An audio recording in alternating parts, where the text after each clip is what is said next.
Praise be to you, Yahuwah my Elohim.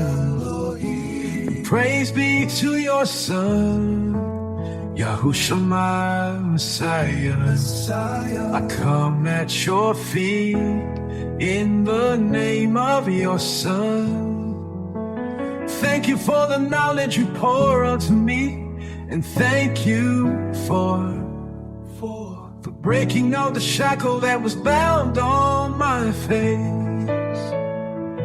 Yahuwah, you are the only true living God. Indeed. Thank you for your Yahusha, whom you truly love.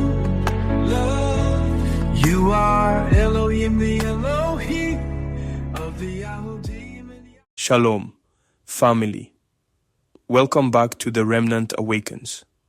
I'm your brother Pierre Ligi, and I'm grateful you're tuning in again. If you've been following the last few episodes, you know we don't shy away from the hard stuff.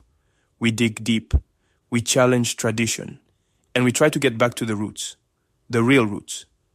Today, we're talking about something that's been on my heart for a long time.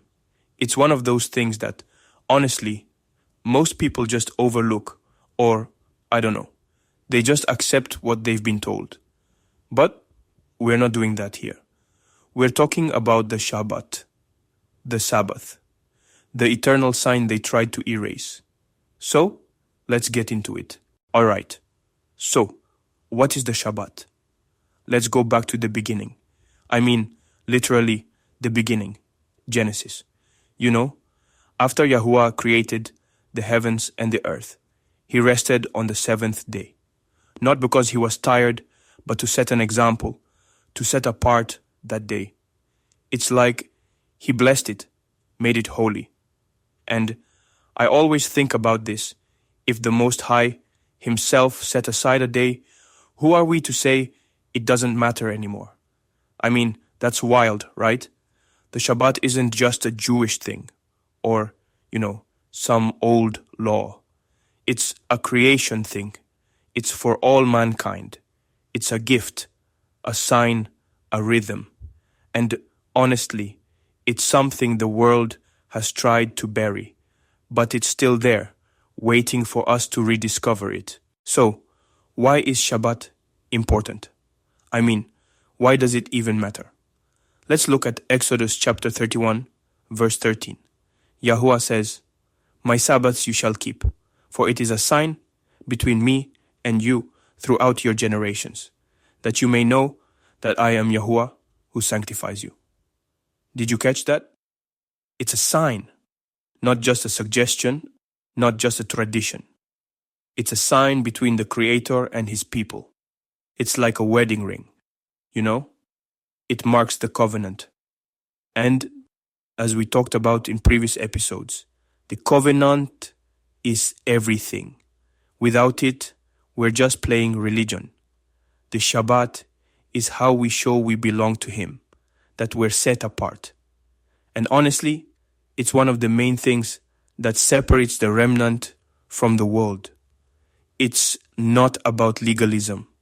It's about relationship, about identity, about obedience. And yeah, it's unpopular, but the narrow way always is. Now, let's talk about how to actually observe Shabbat. I get this question a lot, like, Pierre, what do I do? What do I not do?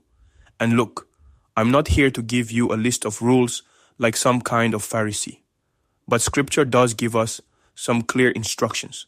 First is the seventh day, so from Friday sunset to Saturday sunset.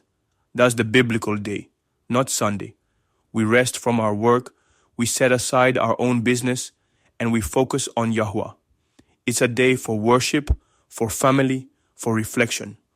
No buying, no selling, no business as usual. It's about delighting in the day, not just avoiding stuff. And honestly, it's a blessing. It's not supposed to be a burden.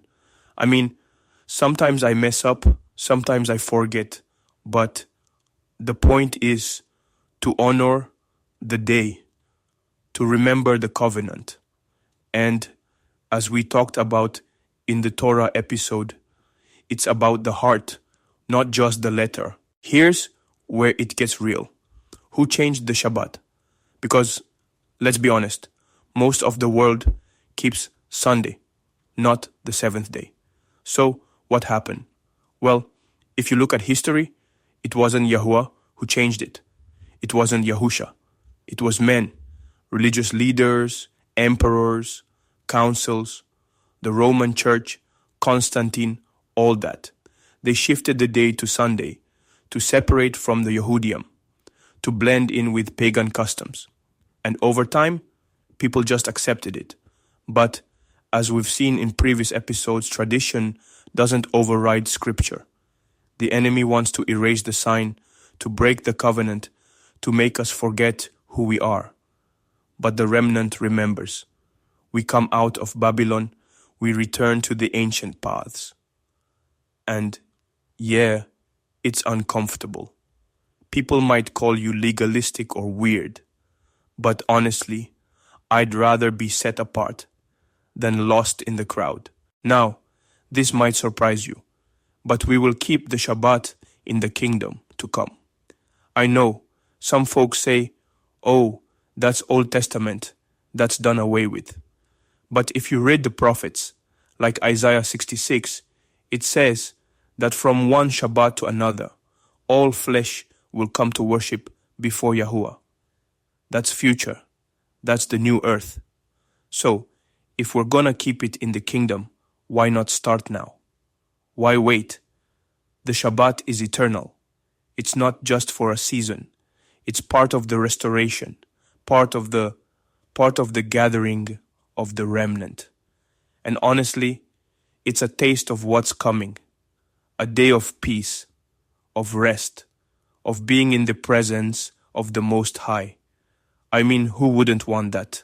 Family, this is not a small matter. I know it's easy to brush it off, to say, well, it's just a day. But it's not just a day. It's the sign. It's the mark of the covenant. And as we talked about before, the enemy is working overtime to erase our identity, to make us forget who we are. But the Shabbat is a weekly reminder. It's a protest against Babylon, against the system. It's a declaration that we belong to Yahuwah, not to this world.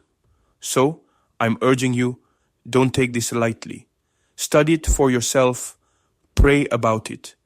Ask Yahuwah to show you the truth. And if you've been keeping Sunday or just ignoring the Shabbat, it's not too late. The door is still open. The remnant is waking up. Will you be part of it? All right, family, that's it for today. I am Pierre Ligi, your brother from the tribe of Yehuda, and this is The Remnant Awakens. If this message stirred something in you, don't keep it to yourself. Like this video so it reaches more people. Subscribe if you're awakening to truth. Comment below with what stood out to you the most. And one last thing. If this channel ever disappears, don't lose touch. Join my email list.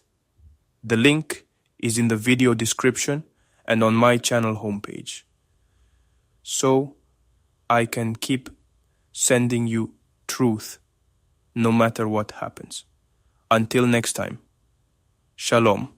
See you all on the next episode.